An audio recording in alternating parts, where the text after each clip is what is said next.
Hello friends, welcome to Telugu law students. TG law set కి సంబంధించి ఇక్కడ స్పాట్ అడ్మిషన్ గైడ్ లైన్స్ అయితే రావడం జరిగింది. నోటిఫికేషన్ రిలీజ్ అవడం జరిగింది. అలాగే ఈ రోజు నుంచి కాలేజెస్ రిజిస్ట్రేషన్ కూడా స్టార్ట్ అవడం జరిగింది. ఇంకా ఎవరైనా ప్రాసెస్ చేసుకోకపోతే ప్రాసెస్ చేసుకోండి. ఇక్కడ డీటెయిల్ నోటిఫికేషన్ అయితే ఇక్కడ ఉండడం జరిగింది. ఒకసారి కిందకి వెళ్దాం మనము. ఇక్కడ కొన్ని కాలేజెస్ లిస్ట్ అయితే మనకి ఇవ్వడం జరిగింది. 15వ తారీఖు నుంచి ఇక్కడ స్టార్ట్ అవడం జరిగింది. అంటే ఈ రోజు మధ్యాహ్నం వరకు మనము అప్లికేషన్ ఫామ్స్ ఈ కాలేజెస్ లో ఇవ్వాల్సి ఉంటుంది. అలాగే ఈవినింగ్ అయితే రిజల్ట్ అయితే రావడం జరుగుతుంది 4 PM కి. అంటే మీ రిజిస్టర్ మొబైల్ నెంబర్ కి వాళ్ళు మెసేజ్ చేస్తారు, లేదా అక్కడ నోటీస్ బోర్డు లో వాళ్ళు పెడతామైతే చెప్పడం జరుగుతుంది. నెక్స్ట్ డే మనం రిపోర్ట్ చేయాల్సి ఉంటుంది. దానికి సంబంధించిన ప్రాసెస్ అంతా కూడా నేను వివరిస్తాను. ఇక్కడ కాలేజెస్ లిస్ట్ అయితే టోటల్ గా ఇవ్వడం జరిగింది. అలాగే కిందకు వచ్చేసినట్లయితే వేకెన్సీ లిస్ట్ కూడా వాళ్ళు ఇవ్వడం జరిగింది. కింద కాలేజీకి సంబంధించిన ఇక్కడ రిజిస్ట్రేషన్ లింకులు కూడా ప్రొవైడ్ చేయడం జరిగింది. ఇక్కడికి వెళ్ళి మీరు రిజిస్ట్రేషన్ చేసుకోవాల్సి ఉంటుంది. అలాగే ఫీ కూడా పే చేయాల్సి ఉంటుంది. 800 రూపీస్ ఏమో మిగిలిన అందరి జనరల్ పీపుల్ కి. అలాగే ఎవరైతే SC/ST క్యాండిడేట్స్ ఎవరైతే ఉన్నారో వారు 500 రూపీస్ అయితే రిజిస్ట్రేషన్ ఫీ పే చేయాలి. ప్రతి కాలేజీకి సంబంధించి విడివిడిగా అయితే మీరు రిజిస్ట్రేషన్ ఫీ పే చేయాల్సి ఉంటుంది.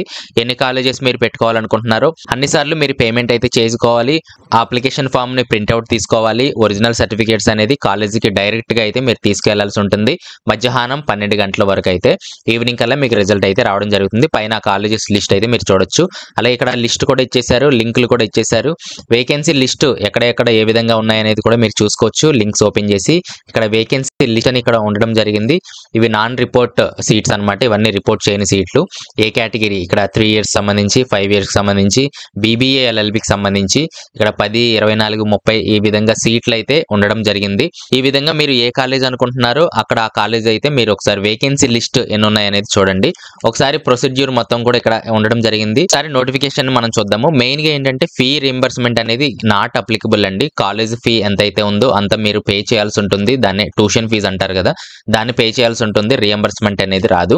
ఇక్కడ మనం ప్రొసీడ్యూర్ మనం చూసినట్లయితే ఫస్ట్ పాయింట్ లో కాలేజ్ వాళ్ళు న్యూస్ పేపర్ లో అయితే వాళ్ళు నోటిఫికేషన్ రిలీజ్ చేస్తారు అంటున్నారు. ఇక్కడ వేకెన్సీ లిస్ట్ ఏదైతే ఉన్న కాలేజెస్ ఉన్నాయో అవన్నీ కూడా 1 డే బిఫోర్ న్యూస్ పేపర్ లో మనకు నోటిఫికేషన్ రిలీజ్ చేస్తారు. అది ఒకసారి చెక్ చేసుకోవచ్చు. లేకపోయినా సరే డైరెక్ట్ గా మీరు లింక్ లోకి వెళ్ళి అయితే రిజిస్ట్రేషన్ చేసుకోవచ్చు. సెకండ్ లో చూస్తే రిజిస్ట్రేషన్ కంప్లీట్ చేసుకోమంటున్నారు. అంటే ఫీ ఎంతైతే ఉందో అంత మీరు పే చేయాల్సి ఉంటుంది. అలాగే థర్డ్ పాయింట్ లో చూసినట్లయితే అప్లికేషన్ ఫామ్ ని ప్రింట్అవుట్ తీసుకొని అలాగే ఒరిజినల్ సర్టిఫికేట్స్ కూడా మీరు దగ్గర పెట్టుకొని 2 సెట్స్ ఆఫ్ జిరాక్స్ అయితే మీరు తీసుకువెళ్లాల్సి ఉంటుంది. డైరెక్ట్ గా మీకు కాలేజ్ లోనే ఇది జరుగుతుంది కాబట్టి డైరెక్ట్ గా కాలేజ్ కి వెళ్ళాలి. ఓన్లీ రిజిస్ట్రేషన్ అనేది మీరు ఆన్లైన్ లో చేసుకోవాల్సి ఉంటుంది. ఫోర్త్ది అక్కడ మీరు సర్టిఫికేట్స్ అన్ని వెరిఫై చేసిన తర్వాత అక్నాలెడ్జ్మెంట్ కాపీ అయితే మీకు కాలేజీలో ఇవ్వడం జరుగుతుంది. అది ఇచ్చిన తర్వాత మీ లిస్ట్ అనేది వాళ్ళు స్పాట్ అడ్మిషన్స్ లో పెట్టడం జరుగుతుంది ఆ కాలేజీలో సంబంధించి. 6th పాయింట్ లో చూస్తే మెరిట్ బేస్న అంటే మీకు ఎవరికైతే మంచి ర్యాంక్ ఉందో వాళ్ళ ప్రియారిటీ అయితే వాళ్ళు తీసుకోవడం జరుగుతుంది.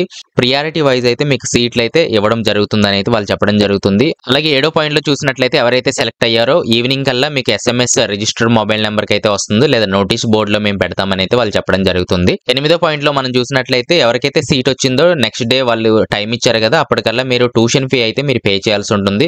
ఒకవేళ ట్యూషన్ ఫీ ఫెయిల్యూర్ అయినట్లయితే నెక్స్ట్ ఎవరైతే ఉన్నారో ఆ క్యాండిడేట్ కి అయితే ఆ సీట్ ఇవ్వడం అయితే జరుగుతుంది అంటున్నారు. 9వ పాయింట్ మనం చూసినట్లయితే ఆల్రెడీ సీట్ ఎవరికైతే వచ్చిందో ఆల్రెడీ అడ్మిషన్ తీసుకొని జాయిన్ అయ్యి ఉన్నారో వాళ్ళు స్పాట్ అడ్మిషన్ లోకి రావాలి అనుకున్నట్లయితే ముందు వచ్చిన సీట్ అనేది క్యాన్సిల్ చేసుకొని అయితే ఇక్కడికి రావాల్సి ఉంటుందని అయితే వీళ్ళు చెప్పడం అయితే జరుగుతుంది. సో ఈ విధంగా మీరు ఫస్ట్ అయితే రిజిస్ట్రేషన్ చేసుకోవాల్సి ఉంటుంది. ఇక్కడ డేట్లు కూడా ఇవ్వడం జరిగింది చూడండి.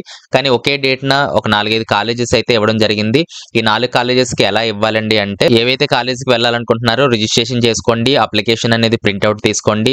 అలాగే 2 సెట్స్ ఆఫ్ జిరాక్స్ ప్రతి కాలేజీలో కూడా మీరు ఇవ్వాల్సి ఉంటుంది. కాబట్టి 12 గంటల లోపల మీరు ఈ కాలేజెస్ అన్ని కవర్ చేసుకోవడానికి అయితే చూడండి. ఆ విధంగా ఉంటేనే రిజిస్ట్రేషన్ చేసుకోండి. ఆ విధంగా లేకపోతే రిజిస్ట్రేషన్ చేసుకోవద్దు. ఎందుకంటే ఆ రిజిస్ట్రేషన్ ఫీ కూడా మీకు వేస్ట్ అవడం జరుగుతుంది. 12 గంటల లోపు ఎన్ని కాలేజెస్ అయితే మీరు అదే రోజు కవర్ చేయగలరో అది మాత్రమే మీరు రిజిస్ట్రేషన్ చేసుకొని అయితే వెళ్ళండి. ఈవినింగ్ కల్లా ఏ కాలేజీలో సీట్ వస్తుంది అనేది మీకు తెలియడం జరుగుతుంది. తర్వాత నెక్స్ట్ డే అనేది రిపోర్టింగ్ డేట్ అయితే ఉంటుంది.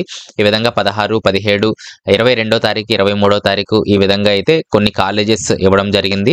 వేకెన్సీ లిస్ట్ అయితే ఫస్ట్ మీరు ఒకసారి చూసుకున్న తర్వాత మాత్రమే ఇక్కడ మీరు రిజిస్ట్రేషన్ చేసుకోవడానికి అయితే ప్రయత్నం చేయండి. ఆల్మోస్ట్ అన్ని కాలేజెస్ లో కొంచెం బాగానే ఉన్నాయి సీట్లు అనేది, కాబట్టి మీరు ఒకసారి చూసుకొని ఇది రిజిస్ట్రేషన్ అయితే చేసుకోవచ్చు. ఇక్కడ hall ticket number, rank card ఇచ్చేసి రిజిస్ట్రేషన్ అయితే చేసుకోవడానికి ప్రయత్నం చేయండి. ఇక్కడ ఫీ డీటెయిల్స్, కాలేజీకి సంబంధించిన ఫీ డీటెయిల్స్ కూడా ఇక్కడ ఉండడం జరిగింది. సో దీని మీద ఏదైనా కామెంట్స్ ఉన్నట్లయితే కింద తెలియచేయండి, లేదా నాతో డైరెక్ట్ గా మాట్లాడాలంటే కాల్ మీ ఫర్ యాప్ లో నుంచి అయితే నాతో డైరెక్ట్ గా మాట్లాడొచ్చు. నెక్స్ట్ వీడియోలో మళ్ళీ కలుస్తాను. Thanks for watching.